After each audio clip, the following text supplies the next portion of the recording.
sehebat-hebatnya orang mikir, Ji, dia nggak akan bisa menjawab pertanyaan kenapa dunia ini bisa ada.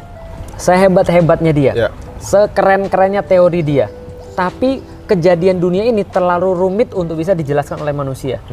Sehingga orang-orang yang membahas ini sekalipun, maka dia akan sampai pada satu kesimpulan apa? Kesimpulannya adalah ini adalah perhitungan yang maha rumit kejadiannya. Contoh, Roger Penrose tuh mengatakan bahwa kejadian alam semesta, kalau kita bilang itu kebetulan, maka probabilitas kebetulannya adalah 1/10 pangkat 10 pangkat 1, 2, 3. Ya. Nah, maka kemudian ayat yang tadi ini, wa in kuntum fi raibim mimma nazzalna ala abdina fa'tu bi suratin min mithlih, ini satu frekuensi dengan kejadian di dunia yang nggak ada semua orang bisa jawab. Kalau kamu bisa kalau kamu merasa benar, datangin yang semacam dengan Al-Qur'an. Kalau kamu memang merasa Tuhan nggak ada, ayo buat yang semacam dengan bumi. Ayo buat yang semacam dengan alam semesta, bisa nggak? Itu kan sama tantangannya. Challenge ya. Challenge. Ada berapa hal? Contoh lagi, yang kita nggak bisa nafikan, mati itu kita nggak bisa nafikan, Ji. Orang sepintar apapun, Ji, mereka nggak akan bisa menjawab kenapa manusia bisa hidup dan kenapa manusia bisa mati. Benar. Tapi kenyataannya ada manusia hidup, ada manusia mati.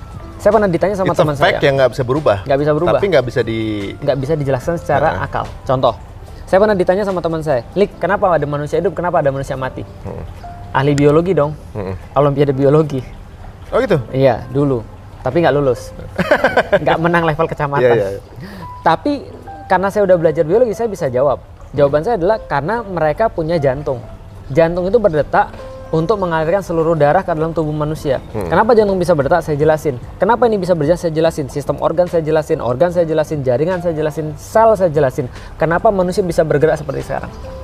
Tapi kemudian dia bilang, Lik, itu mayat juga punya jantung, mayat juga punya organ semuanya, tapi dia nggak hidup. Ada nggak bisa buat mayat hidup? Saya bilang, iya juga ya, berarti ada sesuatu yang berbeda nih. Nah, kita nggak bisa jawab.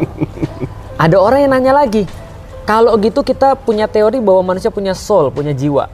Kalau gitu kita ukur, soul itu apa? Karena kalau soul itu ada, dia harus punya berat.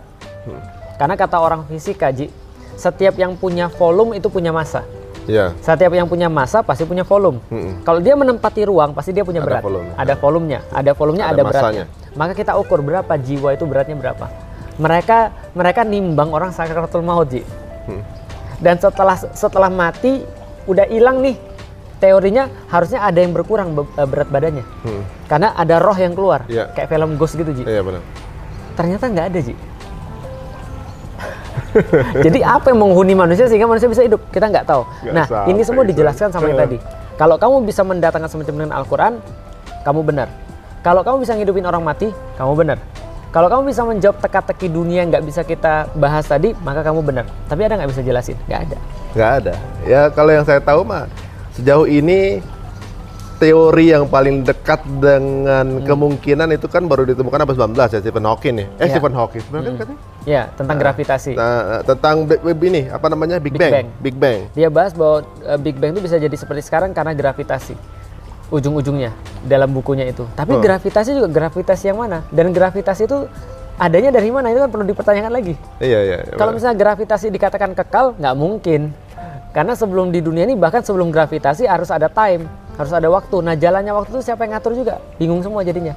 Karena sebelum, ini agak jelimet ya, contoh kayak ini. Teori Big Bang, Ji. Big Bang itu ledakan besar. Asal teorinya itu gini, kita kayak niup balon. Kita pas balonnya kecil, kita titik-titikin tuh. Kita tiup, semakin besar balonnya, titik-titiknya semakin menjauh. Maka bintang expanding. Titik-titik di dunia ini alam semesta semakin menjauh. Nah, itu artinya kalau kita putar balik waktu, Ji. Putar balik waktu, dia semakin mengkerut. Jadi satu titik. Segede cangkir kopi gitu ya. Lebih kecil lagi. Kata mereka satu titik yang volumenya itu 0, tapi massanya tidak terhingga. Bingung kan? itu di luar konsep juga berarti? Di luar konsep fisika. Nah, di titik ini waktunya juga 0. Tapi kalau sebelum ini, waktu nih sebelum ada waktu. Ada apa kemudian kita nggak ngerti. Apakah kemudian something tak terhingga yang udah beyond dari kemampuan manusia? Di luar kemampuan manusia, karena waktu belum ada. Ibarat kalau kita lagi ngedit video, itu belum ada perjalanan time frame. Nah, bingung kan jadinya kan? Nah, jadi itu adalah beberapa hal yang kita tuh memang nggak bisa bahas. Manusia tuh diciptakan untuk mengakui keterbatasan dirinya. Dan ada satu kitab yang bilang bahwa yang nyiptain nggak terbatas, yang kamu nggak bisa jawab tadi.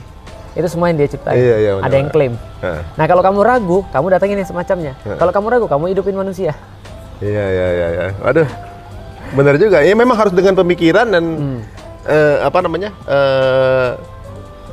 dipikirin, dilihat, kemudian dipahami, dirasain benar apa enggak. Tapi mungkin banyak orang yang skip part itu gitu. Itu kayak mind blowing bagi saya. Jadi itu kayak apa ya? Kayak jerami kebakar bagi saya. Akhirnya saya menyadari, oh ya berarti memang akal manusia itu terbatas ya. Dan kalau kita mikirin sampai di titik ini, kita harus menerima satu keberadaan yang keberadaan inilah yang mengadakan semua ini. Karena nggak ada teori yang lain yang bisa untuk menjawab itu.